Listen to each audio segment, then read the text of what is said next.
My name is Eric Strodoff. I'm a certified therapeutic coach, which is a specialized form of life coaching. And basically what that means is I'll step in and do a little more deep work than a life coach, not to disparage them in any way, but a little less cheerleading and a little more finding out why people aren't motivated to get to their goals that they have already, or maybe realign and find out new goals that would be more appropriate for that person. Good example of my work is I worked with a gentleman who was having some fears about time. And his issue was, as he presented it to me, that he felt like time was kind of a river flowing very quickly, sort of out in front of him. It wasn't really something he was a part of, didn't get a chance to get things done. He was afraid that his jobs, his tasks, whether it be career things or just day-to-day things, were not going to ever get done, didn't feel like he could make any forward progress. So we worked together for 4 sessions over the course of about a month and a half. And what we found out was that, are you all familiar with a timeline? So basically just a stretch of some amount of time, you put dates on it, and you can kind of see in relation when events happen, things like that. Well, most of us perceive a timeline in our lives in kind of a set way. For example, if I were to ask you, where do you kind of feel your past to be? The first thing that probably comes up for most of you is somewhere back here. You can't really see it, but it's there, and you know that it's behind you, it's your past, and that's pretty normal for most people. There are some that get it in different spots that works very well for them. But in this case, Steve's past and his present, which is usually somewhere in your body or very close to the front of you, and the future out in front of you somewhere. All 3 of those for him were misaligned. He had them in, I don't remember exactly where, but not in a very beneficial spot for him to actually perceive how to move through life. And when you get those energetic barriers set up, it's very difficult for the physical to follow and actually get things done in his perception again. So we did something called timeline therapy, rearranged the positioning of those so that it wasn't exactly straight in line, but you had them in a spot that worked well for him. And after the 4 weeks, we got together in that 4th session, and he kind of had the breakthrough, if you will. And he drew me this really cool picture. He actually, he drew it later than this, but I'll just describe it now. He put it up on the board for me, and picture this word welcome as being a mountain range. And it was a very familiar mountain range because Steve had been seeing these for all 4 sessions, and he saw it as this barrier that was insurmountable, these huge mountains in the background, and no paths to get through the mountains. Only this time when he drew it, let's just drop out the O, he drew the mountains, only one was missing. And he looked at me and he said, Eric, I blew up that mountain. I got rid of it, it's gone.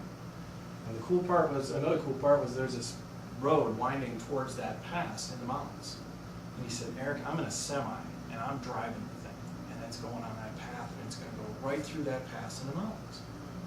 Well, phenomenal. I mean, the symbolism there is pretty obvious. He's in the driver's seat of a big, massive vehicle that he's in control of, so now he felt like he could speed up, he could slow down, and instead of a huge mountain range that didn't have any way to get through, he now created a passage for himself to drive that truck right through there.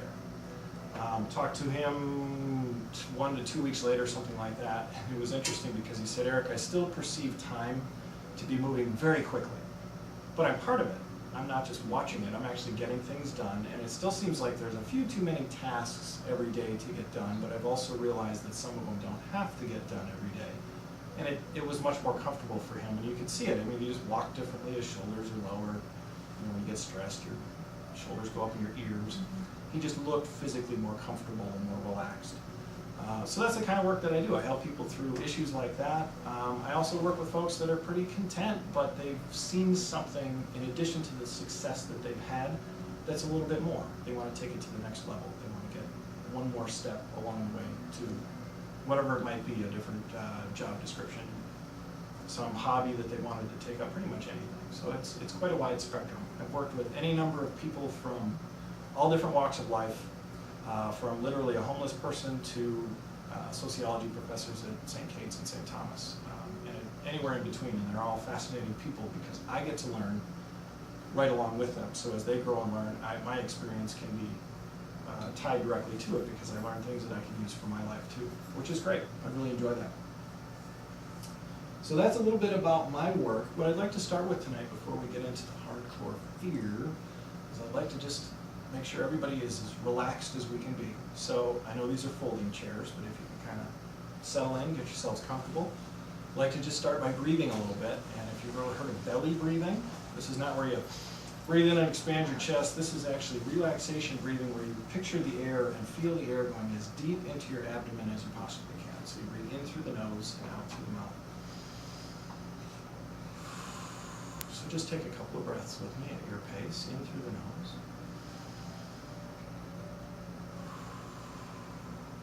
Back out through the mouth, and just allow it to relax your entire being.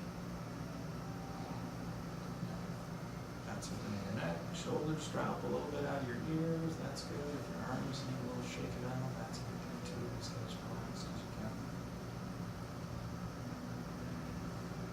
Great. And as you're continuing to do that, go into your mind really quickly and just picture yourself walking through the front door of the office here tonight. And as you see yourself walking through that door, any fears, any stress, any concerns that you might have, just see how many of those you can leave at the door. And they might be there when you get back, and again, you might not. But for this hour, you can be here without any of those stresses that you want to leave behind.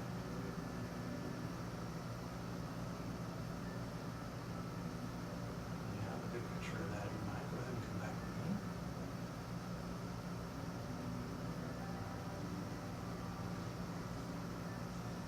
Good. Excellent. Welcome back. So cool, we have no stresses. I have nothing else to talk about. You can go now. No, just kidding. Basically what we just did is a visualization technique, and it's a very simple technique, but it's very powerful, because what you just did was you disconnected yourself from whatever it is that you left at the door. And again, as I mentioned, it's your choice whether or not you go back to pick it up, or if you go out a different door and leave it there, or if you just walk by it and say, you know, I'm just gonna leave that down there. Don't worry, I'll clean it all up later. I'm a tenant in the building, I know where the mops and all that stuff are. So, very simple technique, and it's a big part of how to deal with some of the stresses and things that we experience